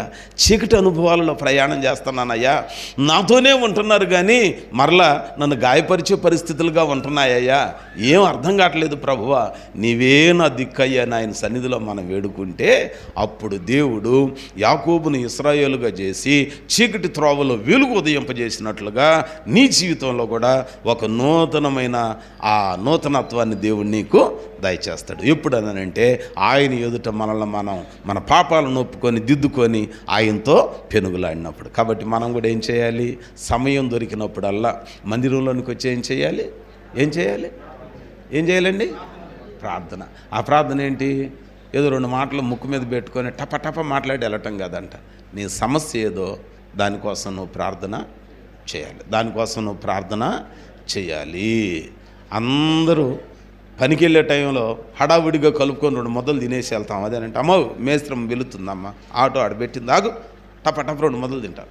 పండగ పూట మంచిగా కావలసిన వంటలన్నీ వండుకొని ఆ రోజు కూడా హడావుడిగా తత్తరబెత్తరగా తింటావా? మళ్ళీ మనమాట ఏం చేస్తాం? అందరిని కూర్చోబెట్టుకొని, ఇంటికి వచ్చిన చుట్టాలను కూర్చోబెట్టుకొని బిర్యానీ పెట్టుకొని, కొంతమంది ఉంటారు బిర్యానీ ఉంటే అట్ట దానిలో మళ్ళీ ఏముండాలి? ప్రార్థనల సంగతులే, థమ్స్అప్ ఉండాలి, ఏముండాలండి? లేకపోతే ఫుల్ఫిల్ కాదంట. ఏమండి ఎంత చక్కగా అందరూ మాట్లాడుకుంటే తింటామండి. దేవుని సన్నిధిలో కూడాట ఒంటరిగా వచ్చినప్పుడు హడావుడి ప్రార్థన కాకుండా ఆ ఖాళీ సమయంలో వాళ్ళకు చెప్పుకునే బాధలు ఉన్నాయే, మనుషులకు చెప్పుకుంటే ముందు జాలిపడి అంటారు, తర్వాత నిన్ను అనేక మందికి ఎండేస్తారు తేడా వచ్చినప్పుడు. అదే దేవునికి చెప్పుకుంటే కడుపులో కన్నతల్లిలాగా దాచిపెట్టుకొని తగిన కాలంలో నిన్ను ఆయన దీవేస్తాడు. దేవునికి స్తోత్రం. కాబట్టి మనం నూతన పరచబడాలనంటే యాకోబు భక్తునికి వలె దేవుని ఎదుట మనల్ని మనం దిద్దుకోవాలి, మన తప్పిదాలను ఒప్పుకోవాలి, సరిచేసుకోవాలి. అప్పుడు మనల్ని నూతనమైన సృష్టిగా దేవుడు చేస్తాడు. ఇంకొక మాట మీకు జ్ఞాపకం చేస్తా, త్వరగా చూడండి. బైబిల్ గ్రంథంలో సమూయేలు గ్రంథం 2వ గ్రంథము, సమూయేలు గ్రంథం 2వ గ్రంథము 9వ అధ్యాయము 19వ వచనాన్ని జ్ఞాపకం చేసుకుందాం. సమూయేలు గ్రంథము క్షమించండి, మొదటి సమూయేలు గ్రంథం 9వ అధ్యాయం 19వ వచనం 9:19. సమూయేలు సౌలుతో, నేనే దీర్ఘదర్శిని, ఉన్నతమైన స్థలములకు నాకు ముందు వెళ్ళుడి, నేడు మీరు నాతో కూడా భోజనము చేయవలెను, రేపు నీ మనసులో ఉన్నదంతయు నీకు తెలియజేసి నిన్ను వెళ్ళనిచ్చేదను. దేవునికి స్తోత్రం. ఇక్కడ సందర్భం ఏంటనంటే, ఈరోజు మనం చెప్పుకునే మాట, ఎవడైనను క్రీస్తునందున్న ఎడల వాడు నూతన. యాకోబు చీకటి అనుభవాలలో ఉన్నాడు, కానీ యబ్బోకు రేవు దగ్గర క్రీస్తులో నిలిచి ఒప్పుకున్నాడు, దిద్దుకున్నాడు. ఇరిగితే ఇరిగింది కానీ కాలు, తెగితే తెగింది కానీ నరం. చివరికి ఇశ్రాయేలు అయ్యాడు. త్రోవలో వెలుగు, నూతనత్వం వచ్చింది. రెండవది, ఇక్కడున్న ఆయన పేరు ఏంటనంటే సౌలు. ఈ సౌలు గాడిదలు ఎత్తుకోవటానికి వెళ్ళాడు. వాళ్ళ నాన్నకు గాడిదలు ఉంటే కొడుకు కోసం కూడబెట్టిన ఆస్తి గాడిదల మందలు. అదేదో 1-2 కాదంట. ఎండాకాలం మనం గనక పంట అంతా అయిపోయినాక ఆ గొడ్లు కాపు వదిలేస్తాం చూడండి, ఊరు బయట దాకా తోలేసి వస్తామే. సాయంత్రానికి మళ్ళీ ఏమైతే, ఎద్దు తన కామందుని ఎరుగును, గాడిద సొంతవాన్ని దొడ్డిని ఎరుగును అని అంటాడు కదా. అట్లాగని కట్టుకోయి దగ్గరికి అయ్యి వచ్చేస్తాయి. నమ్మకమైనవి అనమాట, నమ్మకమైనవి వచ్చేస్తాయి. అయితే ఈ గాడిదలను కూడా అట్లా వదిలితే చివరికి ఎప్పుడు వచ్చేవి రాకుండా పొలిమేర దాటి వెళ్ళిపోయినాయి. కానీ ఎటు వెళ్ళిపోయినాయో తెలియదు, వస్తాయో రాదో అనుమానం. కూడబెట్టిన ఆస్తి ఇదే కొడుకుని చూస్తున్నాడు. మంద మాయమైపోయేసరికి తలుసుకొని ఏడుతున్నాడు. రే, ఏం లేకుండా చేసి వెళ్ళిపోతున్నాను రా, ఏంట్రా ఇంత దరిద్రమైన జీవితం వచ్చింది, నీకోసం కూడబెట్టింది అయ్యా కదరా, కూడబెట్టే వయసు కూడా నాకు అయిపోయిందిరా, ఏమి ఇచ్చానా నీకు అని దిగులు పడుతుందిరా, బాధపడుతున్నాను రా నానంటే సౌలు గారు అన్నారంట, పోయితే పోయినలే నాన్న, నువ్వు ఆరోగ్యంగా ఉండు చాలు, కష్టపడి అట్టొకటి నేను కూడబెట్టుకుంటా, దేవుడు ఉంటాడులే అని అంటున్నాడు. ఎంటలేదంట.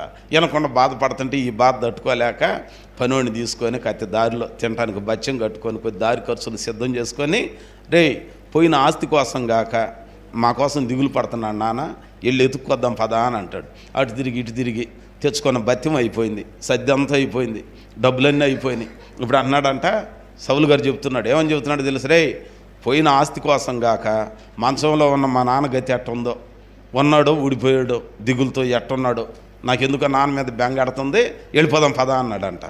ఈ పనివాడు అంటున్నాడంట, అయ్యా ఇక్కడ దాకా వచ్చాంగా, గాడిదల కోసం వెతికాం దొరకలా, ఇదిగో ఈ దగ్గరలోనే దీర్ఘదర్శి అంటే ప్రవక్త ఒక ఆయన ఉన్నాడు, లోపలకు తొంగి చూసేవాడు ప్రవక్తనంటే జరిగిపోయినవి చెప్తాడు, ప్రస్తుతం జరిగేవి చెప్తాడు, ఇక ముందు కూడా జరగబోయేవి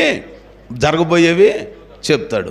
డిజిఎస్ దినకరన్ గారని మంచి ప్రవక్త, మీ అందరికీ తెలుసు. నా కొడుక్కి ఆయన పేరే గుర్తుగా పెట్టుకున్నా. ఎందుకు పెట్టుకున్నానంటే, ఓ సందర్భంలో సేవలో ఈ కష్టాలు బాధలు తట్టుకోలేక ఈ పరిచర్య వదిలిపెట్టి వెళ్ళిపోదాం అనుకున్నా.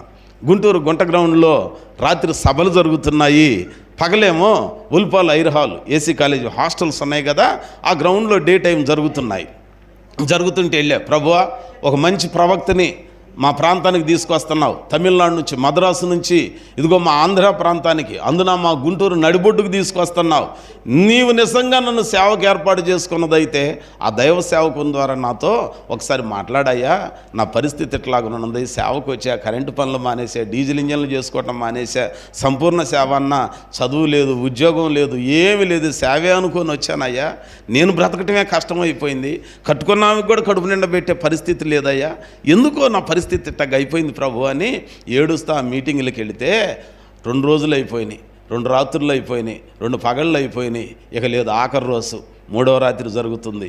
మూడవ పగలు పెట్టారు.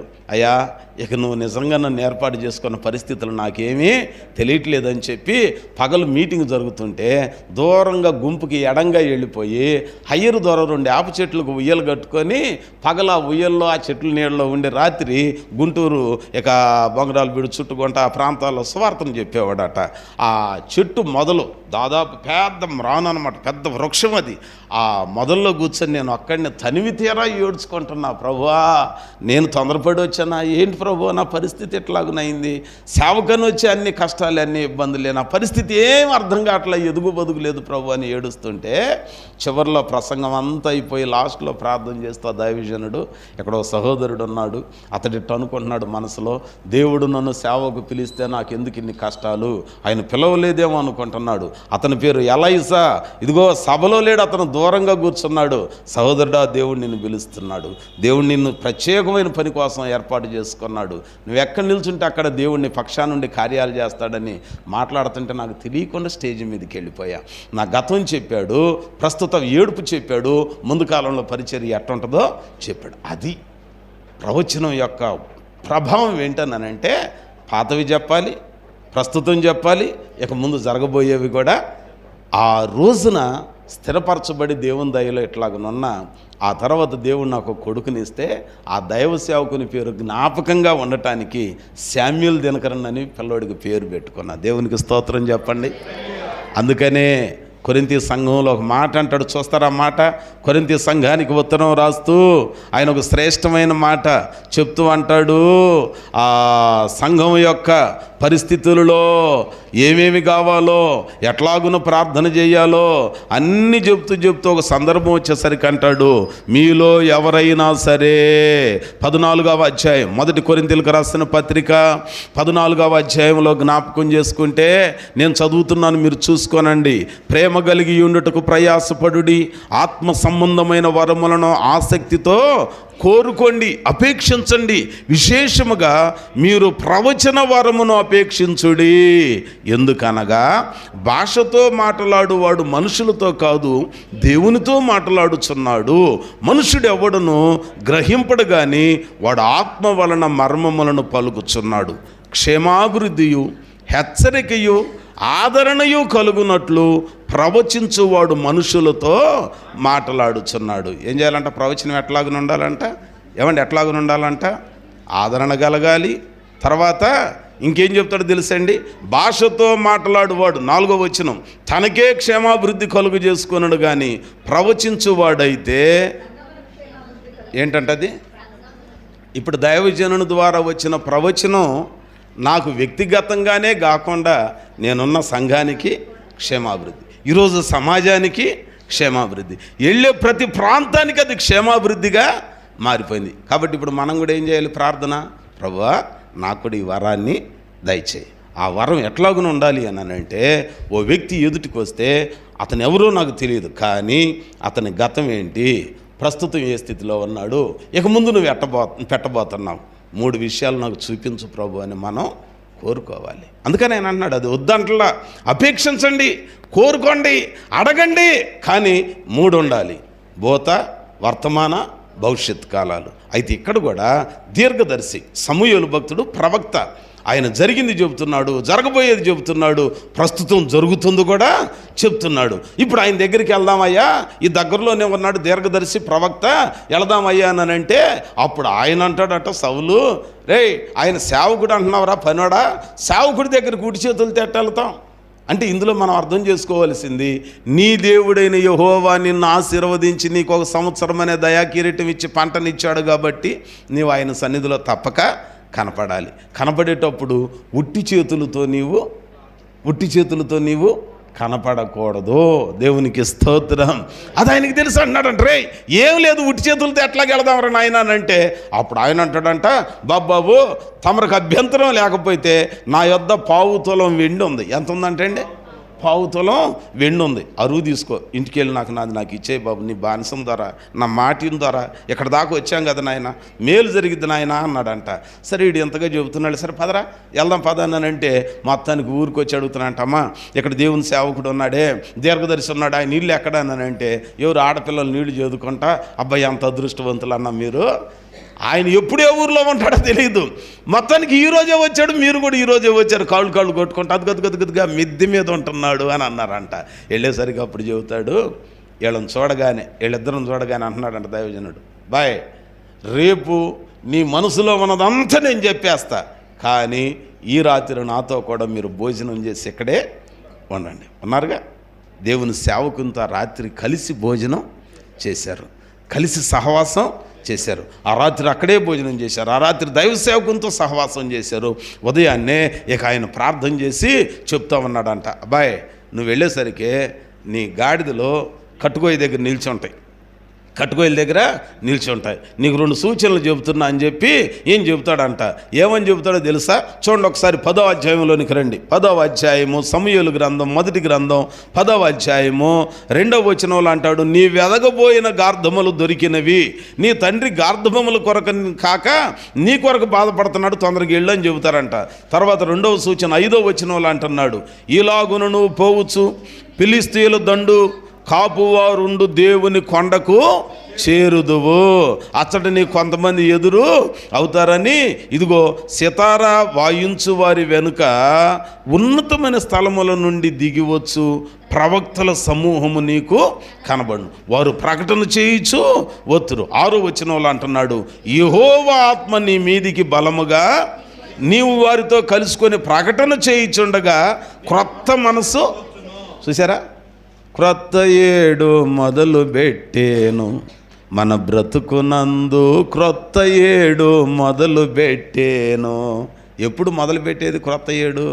నువ్వు దేవుని సేవకులతో కలవాలి, కలిసి ప్రార్థన చేయాలి, స్తోత్రం అని అంటే స్తోత్రం అని నువ్వు కూడా ప్రకటన చేయాలి, సాక్ష్యం ఇవ్వాలి, సేవకునితో సహవాసం ఉండాలి, దేవుని పిల్లలతో సహవాసం ఉండాలి, కలిసి వాళ్ళతో ప్రకటన చేస్తూ ఉంటే అప్పుడు దేవుని ఆత్మ నీ మీదకి వచ్చింది. దేవుని ఆత్మ నీ మీదకి వస్తే నీకేం మనసు వచ్చిందట? ఏ మనసు వచ్చిందండి? క్రొత్త మనసు వచ్చింది. కాబట్టి ఏదో ఉట్టిగా ప్రభువా నూతన సంవత్సరం అయ్యా, నన్ను నూతన పరుచయ్యా, నీ ఎందుంటే నూతన పరుస్తామంటగయ్యా అని అంటే కాదంట. మనం ఇవి చేస్తే కొండలోనే ఉండాలి. అబ్బాయి మాత్రం ఫైల్మాన్ లాగా కావాలంటే అవుతాడా? చెప్పరే, ఎవరైనా చేస్తే నాకు చెప్పండి, నేను కూడా ఆ పాలసీని ఆ ఫార్ములాని పాటిస్తా. ఏమండి, ఈ చెయ్యాలి, కొండలోది అబ్బాయికి పెట్టాలి, వాడు ఒంటికి పట్టాలి, పడితేనే వాడు ఒక మంచి ఫైల్మాన్ అవుతాడు. దేవునికి స్తోత్రం. నేను కూడా వండి వడ్డేస్తున్నా, ఊరికినే చూసి ఉప్పు లేదు నేను తిన్నా, కారం చాలా నేను తిన్నా అన్నానంటే ఎట్టుంటుంది? మీరు ఇంకా పాలు తాగవలసిన వాళ్ళే కానీ అని అంటారు కదా, అవునా కదా? అది సంగతి. కాబట్టి ఇప్పుడు మనం క్రొత్త సంవత్సరంలో నూతన సృష్టిగా మార్చబడాలనంటే మనం చేయాల్సిన పని, యాకోబు భక్తుడు దేవునితో పెనుగులాడి తప్పిదాన్ని ఒప్పుకున్నప్పుడు ఆయన నూతన పరిచాడు, ఇశ్రాయేలుగా చేశాడు. సౌలు గాడిదలు ఎత్తుకునేవాడు, దుఃఖంలో పుట్టాడు, కన్నీటి దుఃఖంలో ఉన్నవాడు. దైవ సేవకుడైన సమూయేలుతో కలిసి ఆయనతో భోజనం చేసి ఆ రాత్రి ఆయనతో ఉండి తెల్లారి దేవుని సేవకులతో కలిసి ప్రకటన చేస్తూ ఉంటే దేవుని ఆత్మ ఆయన మీదకి బలంగా వచ్చింది. ఆ ఆత్మ ఆయనని ఏం చేసింది? నూతన పరిచింది, క్రొత్త మనసును ఆయనకి. కాబట్టి ఇప్పుడు మీరు ఏం చేయాలి? దేవుని సేవకులుగా నేను వచ్చినప్పుడు, నేను ఒక మాట చెప్పినప్పుడు, నేను తూర్పు అంటే మీరు పడమర అన్నారనుకోండి, కలిసిన వాళ్ళ కలవనోళ్ళ? అది చెప్పరేంటి? ఏంటాక చెప్పరు, అవునా? నేను ఇప్పుడు బాబా అన్నాడు, అయ్యా మనం తూర్పు వెళ్ళాలి, ఊరు అయింది కాబట్టి ఆయనకు దారి తెలుసు కాబట్టి, నేను సేవకుని చెబుతున్నాను, నా మాట నువ్వు వినాలి. తూర్పు వెళ్ళటం ఏంటి? ఇటు పద, ఇటు వెళ్దాం, ఈ దిక్కుకి వెళ్దామనంటే అరే అటు ఏం లేవేంటి, గోడ ఉంది, గోడ తర్వాత శ్మశానం ఉంది, ఆయన పెట్టాంగా. ఎవరిని ఆయన? మన పెద్ద ఆయన రామయ్య గారు, ఏం పేరు ఆయన? ఆయన పెట్టాంగా, మన ప్రార్థనకు వచ్చాంగా, ముసలి గారు. అరే అటు పోయితే ఆయన ఉంటాడంటే, కుదరదు, నేను చెప్పినట్టు నువ్వు వినాలి సేవకుడు అని అంటే గతి లేక మతి లేని పెట్టుకున్నట్టే ఉంటుంది. ఆయనకు ఊరు తెలుసు కాబట్టి, ఒక పద్ధతి చెప్పాడు కాబట్టి ఆ దారిలో మనం ప్రయాణం చెయ్యాలి. అంతేగాని నువ్వు తూర్పు అంటే, తూర్పు అని ఆయన మాట ఎందుకు నాకు కదా, పడమరకు వెళదాం, అటే ఎందుకు వెళ్ళాలి అన్నాం అనుకోండి, కలయిక లేదు, ఐక్యత లేదు. ఐక్యత లేకపోతే ఆశీర్వాదం ఉండదు, ఐక్యత లేకపోతే అభిషేకం ఉండదు. 133వ కీర్తనలో అంటాడే, సహోదరులు ఐక్యత కలిగి నివసించుట ఎంత మేలు ఎంత మనోహరం. మీ అందరు ఐక్యతతో ఉండబట్టే నేను ఒక సంవత్సర కాలం రాగలిగా. అయితే అది లేదని నేను చెప్పట్లేదు, కానీ ఎక్కడన్నా అరకొరగా పొడచూపినట్టు ఉంటే సరి చేసుకుందాం. నూతన సంవత్సరంలో నూతన పరచబడదాం. ఎంతకాలం మనం కష్టాలతో ఉందాం, ఎంతకాలం దుఃఖంతో కాలాన్ని అలుబుచ్చుదాం, ఎంతకాలం ఇంకా అనేక మంది బాధల్లోనే ఉండిపోదాం. దేవుడు మనల్ని దీవించడానికి ఇష్టపడుతున్నాడు, దేవుడు మనల్ని ఆశీర్వదించడానికి ఇష్టపడుతున్నాడు. ఆయన మనల్ని నూతన సృష్టిగా చేసి నూతనత్వంతో ఇతరులకు సాక్షులుగా ఉంచడానికి ఇష్టపడుతున్నాడు. అందుకని మనం చేయాల్సింది యాకోబులాగా ఆయన సన్నిధిలో తప్పిదాలను ఒప్పుకొని నూతన పరచబడాలి. ఇదిగో సౌలు గాడిదలు ఎత్తుకోవటానికి వెళ్ళినోడు దేవుని సేవకునితో కలిసి భోజనం చేసినట్లు మనం కూడా సేవకులతో ఉండాలి, సంఘంతో ఉండాలి, తోటి విశ్వాసులతో ఉండాలి. ఎక్కడ మనం ఐక్యత కలిగి ఉంటే అక్కడికి దేవుని ఆత్మ దిగి వచ్చింది. ఆత్మ దిగి వస్తే ఆత్మ మనల్ని ఏం చేసిద్దట, నూతన పరుస్తూ ఉంటుంది. అట్లా కాకుండా మనం నూతన పరుచుము దేవా అని అంటే అయిద్దే కాదు. కాబట్టి మనం చేయాల్సిన పని ఇది. సౌలట దేవుని సేవకులతో కలిసి ప్రయాణం చేస్తూ ఉంటే నూతన పరచబడ్డాడు. ఇంకొక మాట చదవండి, నేను ముగిస్తాను. ఆ 10వ అధ్యాయంలోనే ఆ లాస్ట్ వర్డ్ 9వ వచనం చూద్దాం.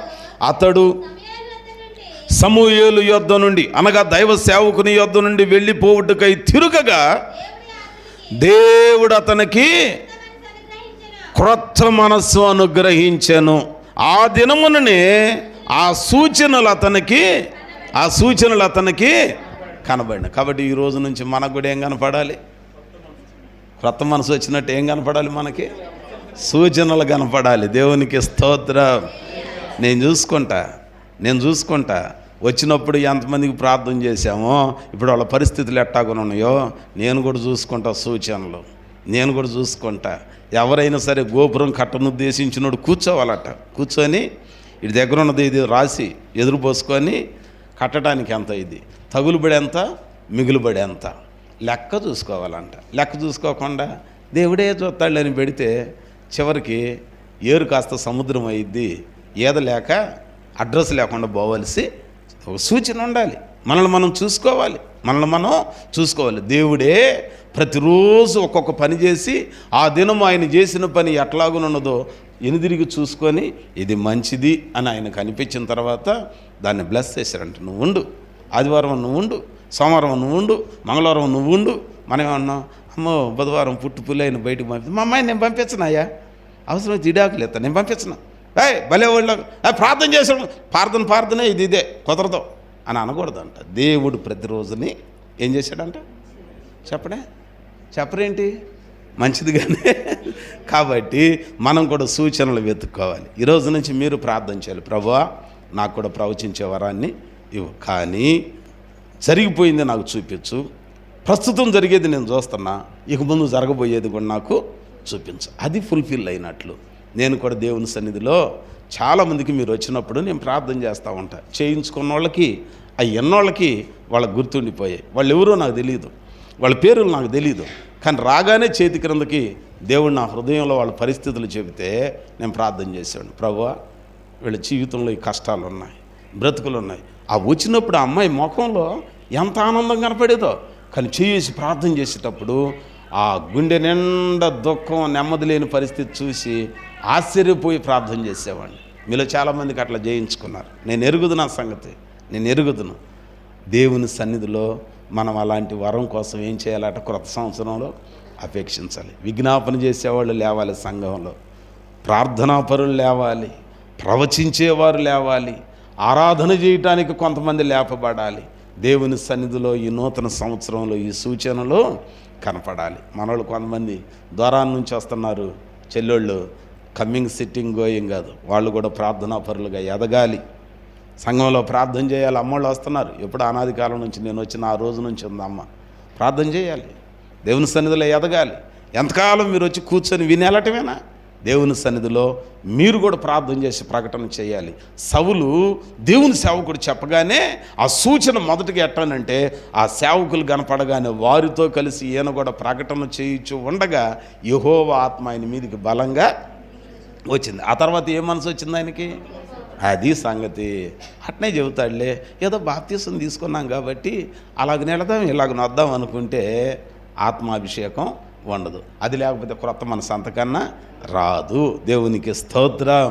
నేను ఎందుకు ఎంకరేజ్ చేస్తాను మైక్ ఇచ్చి మీరు పాడమన్నానంటే, అట్లాగని చేస్తుంటే దేవుని ఆత్మ మీ మీదికి వస్తుంది. ఆ ఆత్మ మిమ్మల్ని నూతన పరుస్తుంది, నవనూతనత్వాన్ని ఇచ్చిద్ది, అనుక్షణం నూతనమైన వాత్సల్యను పుట్టించిద్ది, గొప్ప కార్యాలని చేసిద్ది. అంచేత ఈరోజు కూర్చున్న మనందరి జీవితాలలో ఈ క్రొత్త సంవత్సరంలో ప్రభు మనకిస్తున్న మాట ఏంటనంటే, ఆయన జ్ఞాపకం చేసినట్లుగా నీతో కూడా వచ్చువాడు నీ దేవుడైన యెహోవాయే. కానీ ఎవరితో ఆయన వస్తాడనంటే, నూతన సృష్టిగా చేయబడిన వారితో ఆయన వస్తాడు. మనం నూతన సృష్టి కావాలనంటే వాక్యానుసారంగా వాక్యంలో నిలకడగా ఉండాలి. యాకోబులాగా తప్పిదాలను ఒప్పుకొని దిద్దుకుందాం, నూతన పరచబడదాం. సౌలులాగా దేవుని సేవకునితో కలిసి ఉందాం. నూతన పరచబడ్డాక వ్యక్తిగతంగా ఉండకూడదు, సంఘంతో ఉండాలి, సహవాసంలో ఉండాలి, పరిశుద్ధుల గుంపులో ఉండాలి, సంభక్తారాధనలో ఉండాలి. ఎప్పటిదాకా అయ్యా ఎట్లాగున్నానంటే, కొన్ని రోగాలకి వారం రోజులు ఆడితే సరిపోద్ది. ఆ మధ్య మామూలు జ్వరం వస్తే ఎన్ని రోజులు వేయాలండి బిళ్ళలు అంటే 3 రోజులు వేయండి చాలే అన్నారు. ఆ తర్వాత టైఫాయిడ్ జ్వరం వచ్చింది, ఎన్ని రోజులు అంటే కనీసం 15 రోజులు వాడాలండి. అయ్యా ఇది వేసుకుంటే నీరసం వస్తుందయ్యా అని అంటే కుదరదో. ఇద్దెలే కొంతమంది అంటారు, మొత్తానికి కొద్ది కాలం బాగానే ఉన్నాడు, పగలంతా బాగానే ఉన్నాడమ్మా, అర్ధరాత్రి నుంచి జ్వరం వస్తుంది. ఏమైందనంటే ఏదో దాటి ఉంటాడు, ఏదో సోకి ఉంటుంది. ఏం చేద్దామంటే ఆడికి వెళితే ఎంటికల దారం కడతాడుగా, ఎక్కడికి వెళితే ఏదో కడతారు. కాదు, ఏం అవసరం లేదు. అన్ని నామముల కన్నా అపవాది క్రియలను లయపరచుటకే ఎవరు వచ్చారు? ఏమైనా చేస్తాయి మనల్ని? మళ్ళీ మన మాట అండి, ఏమైనా చేస్తాయి చెప్పండి? చేతబడులు ఏమైనా చేస్తాయి నిన్ను? దాటిని ఏమైనా చేస్తాయి నిన్ను? నువ్వు అక్కడో తప్ప ఎవరు ఒకట్ల తలకాయ ఏమైనా చేస్తాయండి? మళ్ళీ పాడమనంటే అన్ని నామముల కన్నా పైనామము. అమ్మో ఆయన చూస్తుంటే భయం వేస్తుందమ్మ, ఏదో ఉంది అని అనుకుంటే నిన్ను మించిన అనుమానానికి మించిన బలం ఇంకేది? భయమే నీకు ఒక దెయ్యం అయింది. దేవునికి స్తోత్రం. వదిలితే చెప్పేశారు.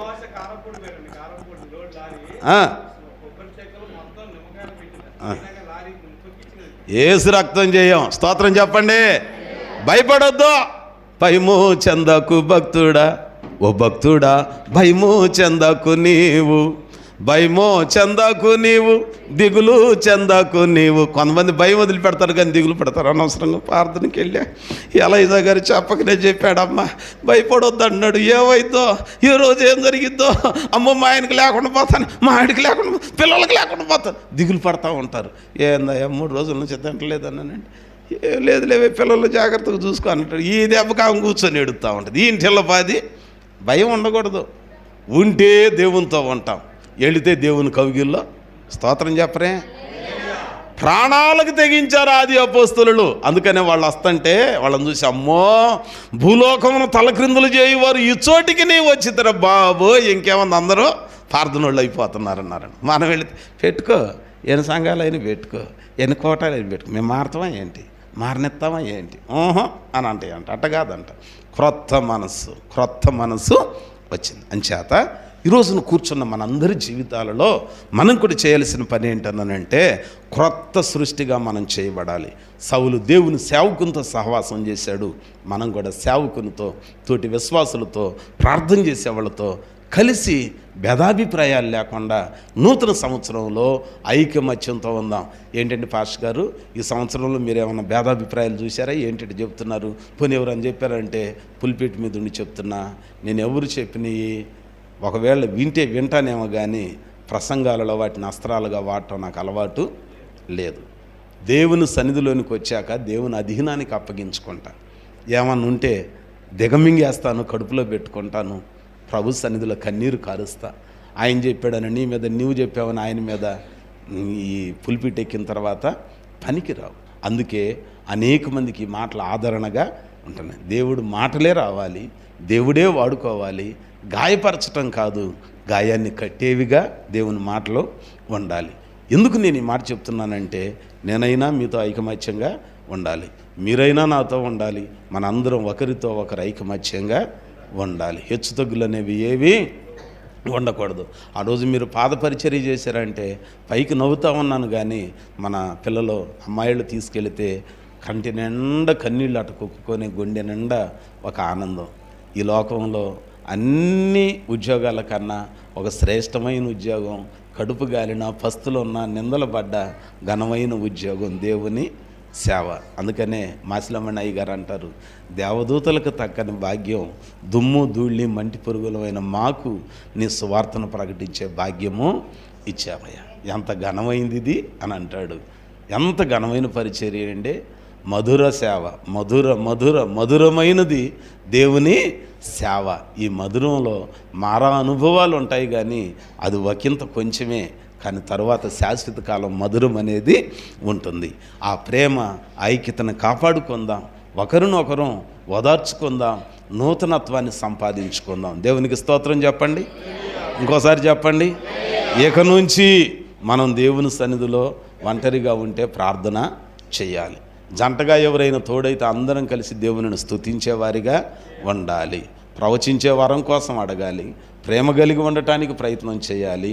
ఆ తరువాత క్షేమాభివృద్ధి కొరకు దేవుని సన్నిధిలో విజ్ఞాపన చేసే ప్రార్థనా పరులు, విజ్ఞాపనకర్తలు కూడా కొంతమంది కావాలి. కాబట్టి నూతన సంవత్సరంలో మనం నూతన సృష్టిగా చేయబట్టడానికి ఇంకా చాలా విషయాలు ఉన్నాయి, కానీ ఆ నపుంసకుడు బాప్తిస్మం పొంది అలాగున వెళితే అతడు నూతన పరచబడ్డాడు. దమస్కు మార్గంలో సౌలు అననీయాతో సహవాసం చేసి అననీయ చేతులుంచి ప్రార్థన చేస్తే ఆ సౌలు పౌలుగా మార్చబడ్డాడు, బలమైన సేవ చేశాడు. అంచేత కూర్చున్న మనమందరం ఈ నూతన సంవత్సరంలో యాకోబులాగా మనల్ని మనం దిద్దుకొని నూతన పరచబడుదుముగాక. సౌలులాగా మనం పోగొట్టుకున్నవన్నీ సంపాదించుకుంటూ నూతనత్వాన్ని పొందుకోవటానికి సంఘంతో సేవకునితో సహవాసం కలిగి ఉందుముగాక.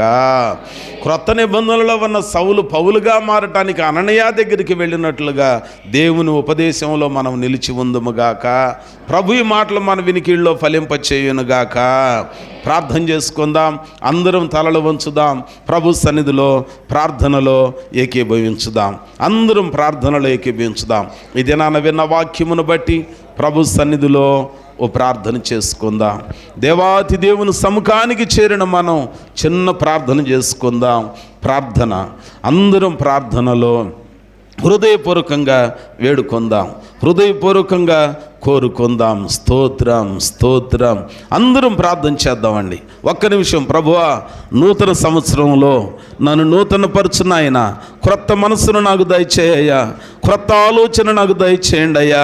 అయ్యా, నీ కృపచేత నన్ను సజీవునిగా సజీవురాలుగా ఉంచావయ్యా. నన్ను నూతనపరచయ్యా, నవనూతనమైన కృపను నాకు దయచేయ్యా. ప్రభువుని అడుగుదామండే, ప్రభువుని వేడుకుందామా?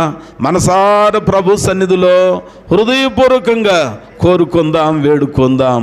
దేవాని కొందనాలు, శివాధిపతి మీ కొందనాలయ్యా.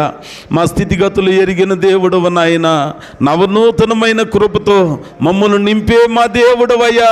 మీకు ఎనలేని స్తోత్రములు, స్తుతులయ్యా. హృదయపూర్వకంగా నీ సన్నిధిలో మనవి చేస్తూ ఉన్నాము నాయన. నూతన పరచమయ్యా, మా ఆలోచనలు నూతన పరచయ్యా.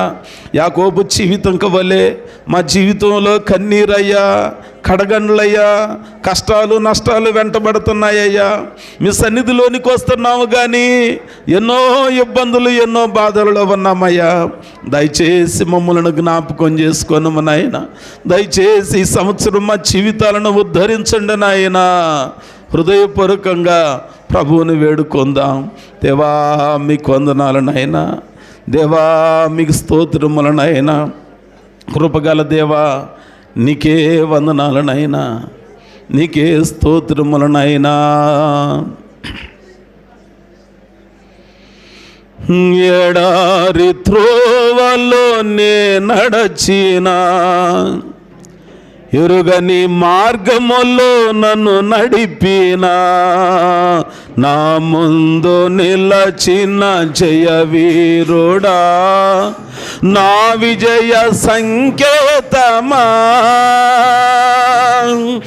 ఎడారి త్రోవల్లో నే నడచిన, ఎరుగని మార్గములో, అందరూ హృదయపూర్వకంగా జయ వీరుడా నా విజయ సంకేతమా, నీవే నీవే నా ఆనందము, నీవే నీవే నా ఆధారము, నీవే నీవే నా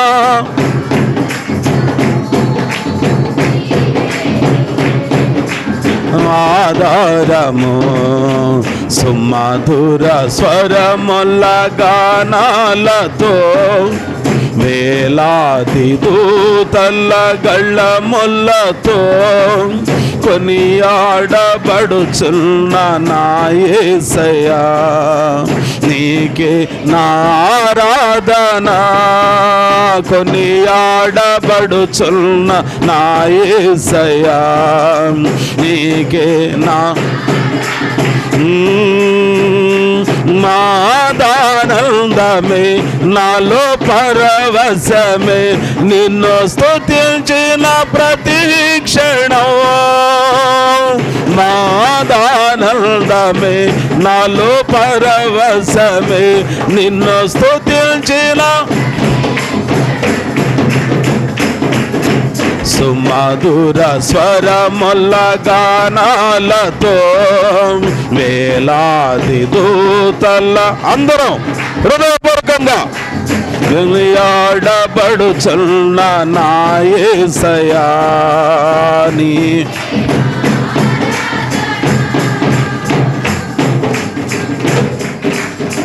ప్రార్థన చేసుకుందాం.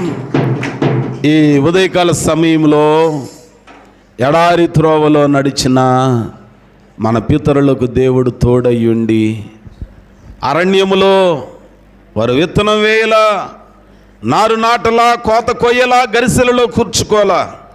కానీ దేవుని మాటకి విధేయులైనప్పుడు వారిని పస్తులు లేకుండా పోషించాడు.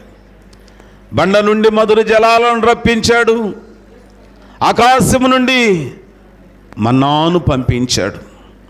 నీ జీవితానికి కూడా ఏ ఆధారం లేదని బాధపడుతున్నావా తల్లి? నూతన సంవత్సరంలో దేవుడు నీతో మాట్లాడుతున్నాడు. నేను నూతన సృష్టిగా చేయటమే కాకుండా నీ పేరు, నీ ఉనికి, నీ స్థితిగతులు మార్చి చీకటి కలిగిన నీ త్రోవలో ఆయన వెలుగును ఉదయింప చేయటానికి సిద్ధమయ్యాడు.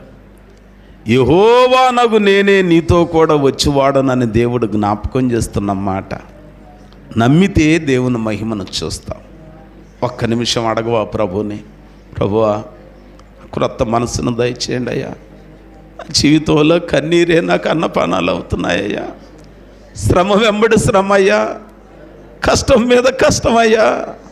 ఓ బాధలో నుంచి బయటకు వస్తే మరో 2 బాధలు నా వెంట పడుతున్నాయ్యా. నాతో మేలు పొందుకున్న వాళ్ళు నా కీడు చేయి చూస్తున్నారయ్యా.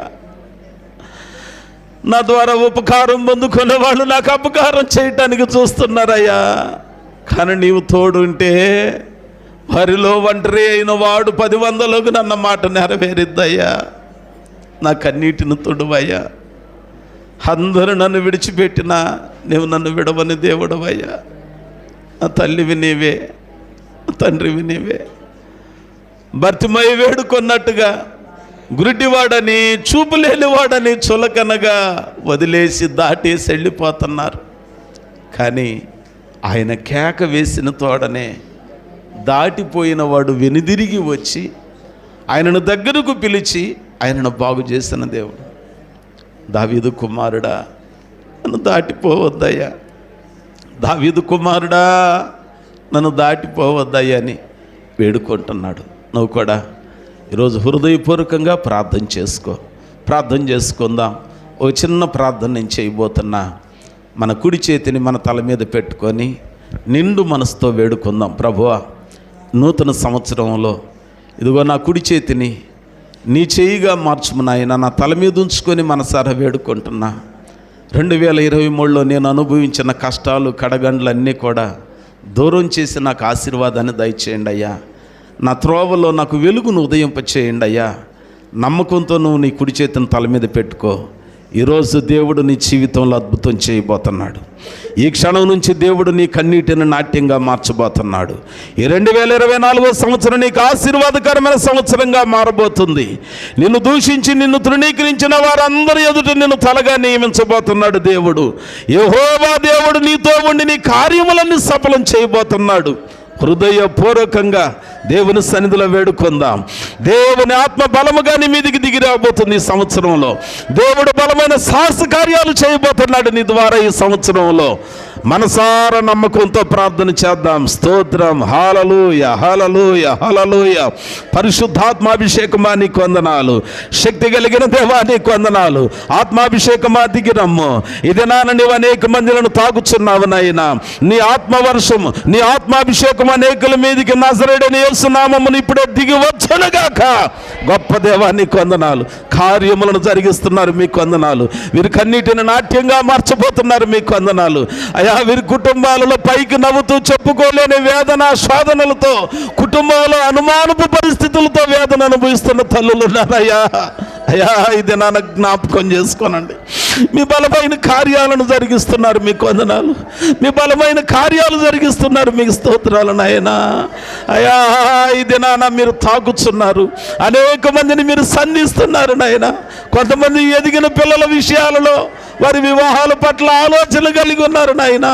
మీరు మేలు చేయబోతున్నారయ్యా. ప్రార్థన చేద్దాం. మౌనంగా ఉండొద్దు. దేవుని సన్నిధి మన మధ్యలో ఉన్నది. ఈరోజు నువ్వు చేసే ప్రార్థన దేవుడు ఆలకించబోతున్నాడు. దేవుని సన్నిధిలో వేడుకుందాం.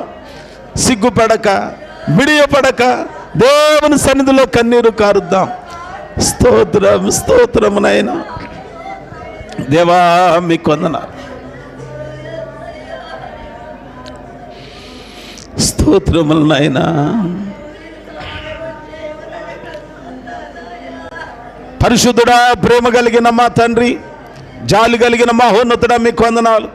ఈ పగటి కాల సమయంలో మీరిచ్చిన శ్రేష్టమైన మాటల కొరకు వందనాలు. ఇదిగో సమస్తమును నూతనమైనవిగా చేయబోతున్నానని చెప్పిన దేవుడవు నాయన. మేము ఎలాగునుంటే నూతనమైనవిగా చేయబోతారో మీ వాక్యంలో మేము నేర్చుకున్నాం. ఈరోజు వారి కుడి హస్తాన్ని విశ్వాసంతో, నమ్మకంతో ఎవరైతే వారి తల మీద ఉంచుకొని ఈ నూతన సంవత్సరం ఆశీర్వాదకరమైన సంవత్సరంగా ఉండాలని కోరుకుంటున్నారో అట్టి వారి కోరికలన్నీ యేసు నామమున సిద్ధించునుగాక. పిల్లల చదువులలో ఘన విజయం పొందుకొందురుగాక. చదువులు పూర్తి చేసుకున్న వారు ఉద్యోగములతో ఆశీర్వదించబడుదురుగాక. ఎదిగిన పిల్లలకు వివాహ సంబంధాలతో దీవించబడుదురుగాక. పెళ్లిళ్ళైన వారు గర్భఫలముతో ఆశీర్వదించబడుదురుగాక. ఈ షారోను మందిరంలో చేస్తున్న ప్రార్థనలన్నిటికీ జవాబులు పొందుకొందురుగాక. గొప్ప దేవానికి వందనాలు నాయనా. కృపను తోడుగా ఉంచండి. అనారోగ్యంతో ఉన్న వారిని ముట్టి స్వస్థపరచండి, బాగు చేయండి, మేలు చేయండి ప్రభువా. ఈ దినాన మీ సన్నిధిలో చెప్పుకోగలిగిన సమస్యలు, చెప్పుకోలేని సమస్యలు ఏవైతే మీ ఎదుట మనవి చేసుకున్నారో వాటన్నింటిని ఆలకించిన దేవుడివి. మీరు ఒక అద్భుతమైన కార్యాన్ని చేయండి. దీవెన దయచేయండి, ఆశీర్వాదం దయచేయండి, కృప తోడుగా ఉంచండి. వారి కుడి హస్తాన్ని ఎవరు విశ్వాసంతో వారి తల మీద ఉంచుకున్నారో వారి హస్తము నజరేయుడైన యేసు నామమున మీ దక్షిణ హస్తముగా వారి తలల మీద నిలిచి ఉండునుగాక. మా తలల మీద నిలిచి ఉండునుగాక. ఇది మొదలుకొని నిత్యాశీర్వాదాలే మాకు దొరుకునుగాక. వందనాలు నాయన. గొప్ప కార్యాలను చేయండి. మా సంఘానికి క్షేమాభివృద్ధి కలగటానికి ప్రార్థనా పరులను లేవనెత్తండి. రోదన చేసే స్త్రీలను లేవనెత్తండి. విజ్ఞాపన పరులను లేవనెత్తండి. కృపావరాలు కలిగిన సంఘముగా ఆశీర్వదించండి. ప్రవచించే వరము కలిగిన వారిని దీవించండి. కృప చూపండి, మేలు చేయండి. మీకే వందనాలు చెల్లిస్తూ ఉన్నాం. అలాగనే మా ఆనందంలో దుఃఖాన్ని అనుభవిస్తూ కుటుంబాలలో ఉన్న బిడ్డల కొరకు ప్రార్థన చేస్తూ ఉన్నాం. మేమైతే ఆనందంగా ఉన్నాం. కొంతమంది అనారోగ్యం పాలై దుఃఖంతో ఉన్నారు నాయన. మీ కుమారులు బద్రి ప్రభాకర్ కుటుంబాన్ని మీరు జ్ఞాపకం చేసుకోనండి. కోటి కుటుంబాన్ని జ్ఞాపకం చేసుకోనండి. వాసవి అత్తమామలని జ్ఞాపకం చేసుకోనండి. అలాగనే తిరుమలరావు గారిని జ్ఞాపకం చేసుకోనండి. మా ప్రియబిడ్డ మా చెల్లి సలోమిని జ్ఞాపకం చేసుకోనండి. పండుగ దినాలలో మేమందరం సంతోషంగా ఉన్నాం. కానీ వీరు అనారోగ్యంతో దుఃఖంతో బాధను అనుభవిస్తున్నారయ్యా. వారిని మీరు జ్ఞాపకం చేసుకొని స్వస్థపరచండి. నీ కుమారులు వీరపాలనను కూడా జ్ఞాపకం చేసుకున్నారు. ఎన్నో ఇబ్బందులు పడ్డాడయ్యా, కానీ మీ కృప చొప్పున మీ సేవకునిగా సంఘంతో నాతో కలిసి ఉండటం ద్వారా అద్భుతమైన కార్యం చేసి క్షేమంతో నింపి ఆరోగ్యవంతునిగా మీరు ఆశీర్వదించారు. ఇంకనూ మీ కృపలో బలపరిచి వర్ధిల్ల చేయండి. నీ ప్రియ బిడ్డ, చిన్న బిడ్డ పాలును జ్ఞాపకం చేసుకోనండి. పాలు ఈ మధ్యకాలంలో మాట లేని పరిస్థితులలో దక్కడేమో అనుకున్నామయ్యా. ఎంత గొప్ప దేవుడు అయ్యా. సంఘంగా కూడి ఇంటికెళ్ళి ప్రార్థన చేసిన తర్వాత అద్భుతంగా మీరు స్వస్థపరిచి మా ఎదుటికి తెచ్చారు. కృపలో బలపరచండి, వర్ధిల్ల చేయండి. మీకే వందనాలు చెల్లిస్తూ సంఘ పరిచర్యలని మీ కృపకు మీ దయకు అప్పగిస్తూ యేసు నామమున ప్రార్థన చేసి వేడుకొనుచు ఉన్నాము తండ్రి. Amen. Amen. Praise the Lord. మంచిది, మీ అందరికీ వందనాలు.